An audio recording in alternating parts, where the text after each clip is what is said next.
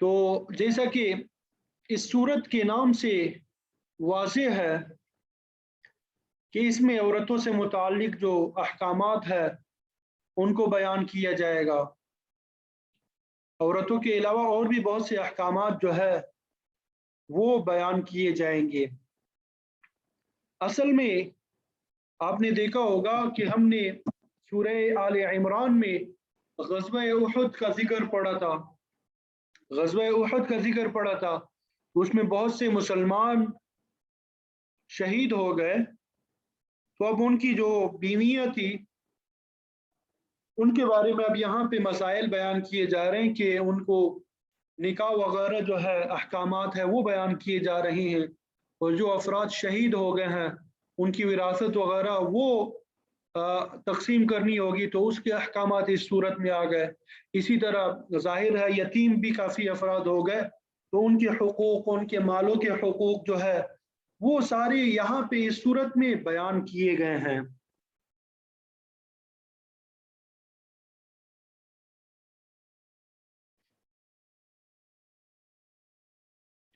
تو اب اس صورت میں یہ تمام تفصیل بیان کی جائے گی کہ کن عورتوں کے ساتھ نکاح کرنا جائز ہے، کن عورتوں کے ساتھ نکاح کرنا جائز ہے اور کن سے جائز نہیں ہے، اور رشتہ داروں کے آپس میں کیا کیا حقوق ہے، والدین کے، بہن بھائی کے، اور یتیموں کے، مسکینوں کے، مسافروں اور پڑوسیوں کے کیا حقوق ہے، ان کو بڑی اہمیت کے ساتھ یہاں پہ بیان کیا گیا ہے.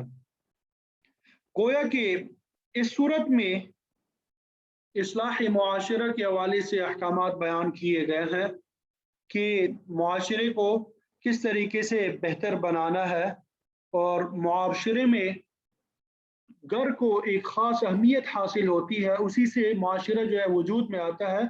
تو اس کے احکامات کو تفصیل کے ساتھ بیان کیا گیا ہے.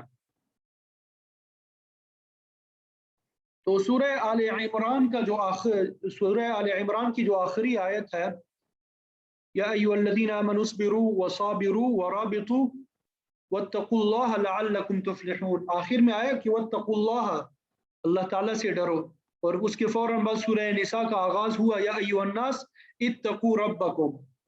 سورہ آل عمران کے آخر میں بھی تقوی کا حکم دیا، اپنے رب سے ڈرنے کا حکم دیا. اس صورت کے آغاز میں بھی تقوی اختیار کرنے کا حکم دیا کہ اے لوگوں اپنے رب سے ڈرو جس نے تمہیں ایک ہی جان سے پیدا کیا.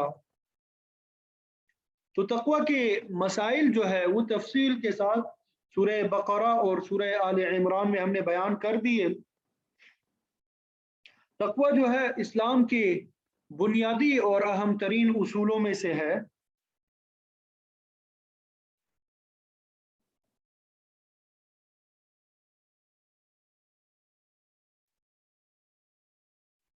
کیونکہ جب انسان تقوی اختیار کرتا ہے تو اس کے ذریعے سے انسان کے اندر حقوق کی ادائیگی کا جذبہ پیدا ہوتا ہے، اور پھر انسان عدل اور انصاف پہ عمل کرنے لگتا ہے. تو یہاں پہ اسی کے متعلق فرمایا کہ اپنے پروردگار سے ڈرو جس نے تمہیں ایک ہی جان سے پیدا کیا.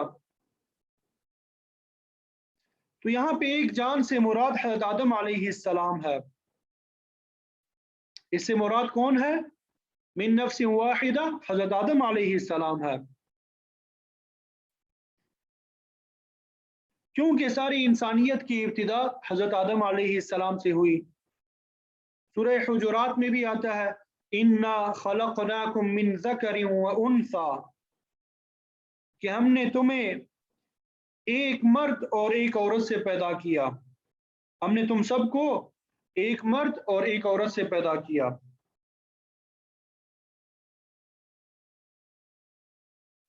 تو حضرت آدم علیہ السلام کی تخلیق کے متعلق حدیث شریف میں آتا ہے کہ اللہ تعالیٰ نے حضرت آدم علیہ السلام کو پوری زمین کی مٹی سے پیدا کیا. فرشتے کو حکم دیا گیا کہ روئے زمین کی مٹی کو سمیٹ لو. اس نے ایسا ہی کیا. پھر اس سے خمیر بنایا گیا، اسے گوندا گیا، اور اس سے آدم علیہ السلام کا مجسمہ تیار کیا گیا، اور پھر اس میں اللہ رب العزت نے روح پھونکی۔ اس کی تفصیل جو ہے قرآن مجید میں موجود ہے۔ تو جس طرح آپ نے مشاہدہ کیا ہوگا کہ زمین جو ہے، زمین کے مختلف حصے مختلف ہوتے ہیں۔ کسی جگہ کی مٹی جو ہے وہ سخت ہوتی ہے، کسی جگہ نرم، کسی جگہ مٹی کا رنگ سرخ ہوتا ہے، کہیں سفید ہوتا ہے، کوئی زمین جو ہے ریتلی ہوتی ہے اور کوئی چکنی ہوتی ہے۔ تو اسی طرح انسانوں میں بھی مختلف مزاج کے افراد پیدا کیے گئے، کوئی نرم مزاج ہے، کوئی سخت مزاج ہے، کوئی اچھا ہے، کوئی برا ہے۔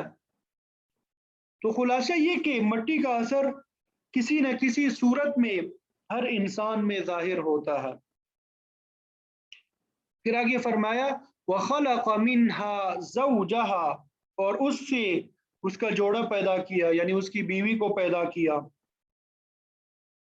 حدیث شریف میں آتا ہے کہ اللہ رب العزت نے حضرت آدم علیہ السلام کا جوڑا حضرت حوا رضی اللہ تعالی عنہا کو ان کی پسلی سے پیدا کیا۔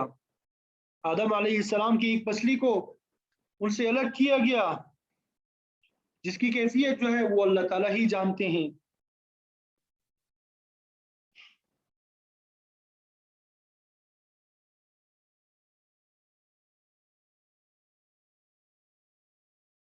تو پھر ان کے درمیان خاوند اور بیوی کا رشتہ جو ہے وہ قائم فرما دیا۔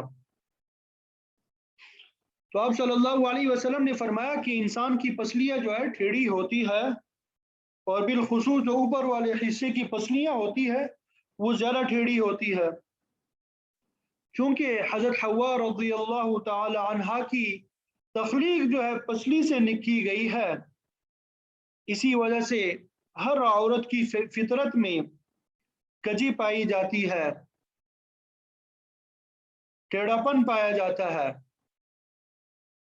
تو آپ نے فرمایا اس کجی کو اور اس ٹیڑھاپن کو ذہن میں رکھتے ہوئے عورت کے ساتھ نباہ کرو،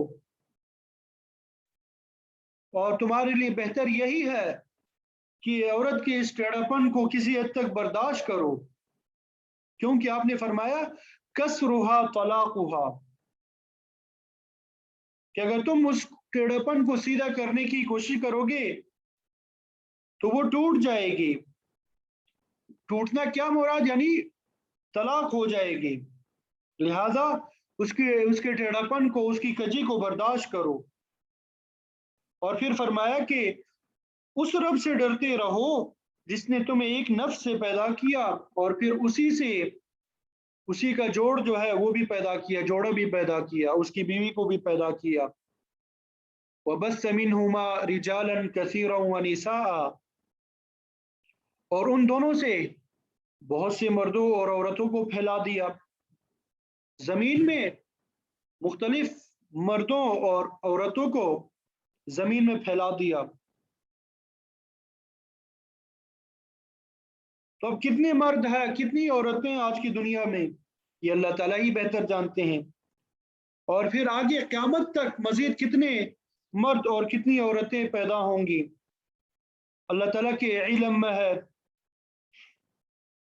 تو چونکہ پوری بنی نوع انسانیت جو ہے ایک ہی باپ اور ایک ہی ماں کی اولاد ہے، اس وجہ سے ایک دوسرے کے حقوق کی پہچان بھی ضروری ہے۔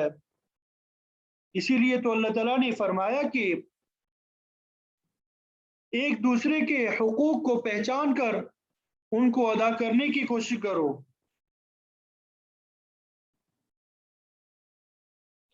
تو یہاں پہ سب سے پہلے یہی بات بتائے گی کہ سب سے پہلا جو ہے اللہ کا حق ہے، کیونکہ ہم سب کے سب جو ہے اللہ تعالیٰ کی طرف محتاج ہے۔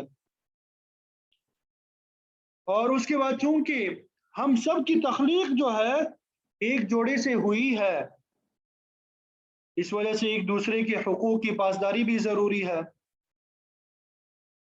جو قریبی رشتہ دار ہے ان کی حقوق کو اولویت اور ترجیح حاصل ہوگی۔ اور اسی طرح تمام بنی نوع انسانیت کے جو حقوق ہے وہ ادا کرنے ہوں گے۔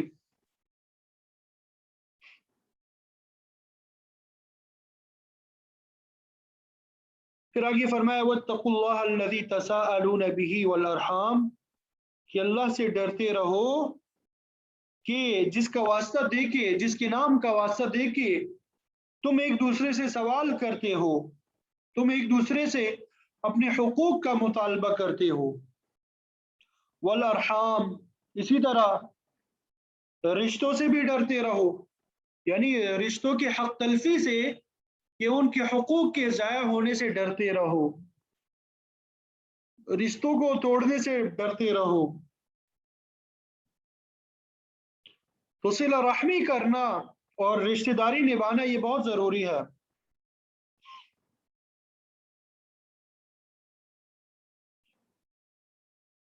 حدیث میں آتا ہے کہ رحم جو ہے اللہ تعالیٰ کی رحمان سے مشتق ہے۔ اللہ تعالیٰ نے فرمایا کہ حدیث قدسی ہے، من وصلکی وصلتو، کہ جو شخص رشتہ داری کو جوڑے گا تو میں اسے جوڑوں گا، ومن قطعکی قطعتہ، اور جو تجھے توڑے گا یعنی رشتہ داری کو میں اسے توڑ دوں گا۔ تو چاہے مسئلہ انفرادی ہو یا اجتماعی احکام کا ہو، عبادت کا ہو یا معاشرت کا، ہر صورت میں ہمیں حکم دیا گیا ہے رشتہ داری کو جوڑنے کا، ایک دوسرے کے ساتھ صلہ رحمی کرنے کا۔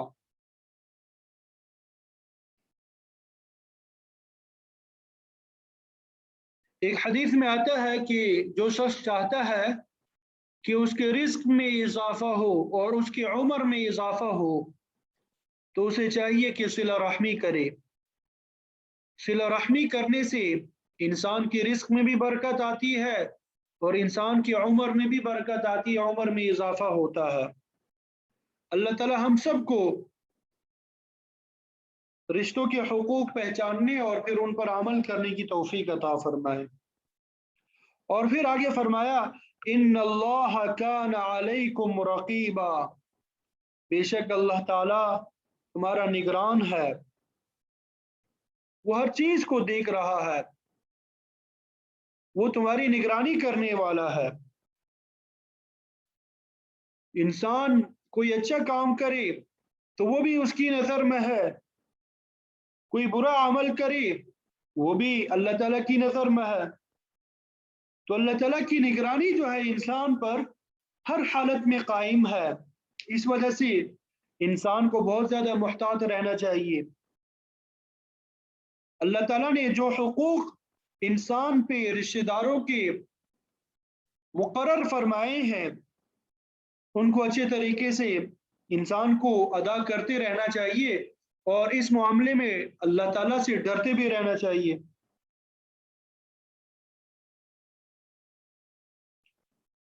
اس کا فائدہ اور نتیجہ کیا ہوگا کہ اگر انسان تقوی اختیار کرتا ہے، برائی سے بچتا ہے اور جو حقوق اس پہ لازم کیے گئے ہیں انسانوں کے وہ ادا کرتا ہے، تو انسان آخرت کی ندامت سے اور پشیمانی سے بچ جاتا ہے، دنیا اور آخرت میں وہ کامیاب ہو جاتا ہے۔ اللہ تعالیٰ سے دعا ہے کہ اللہ تعالیٰ ہمیں ان تمام باتوں پر عمل کی توفیق عطا فرمائے۔ وآخر دعوانا الحمد للہ رب العالمین۔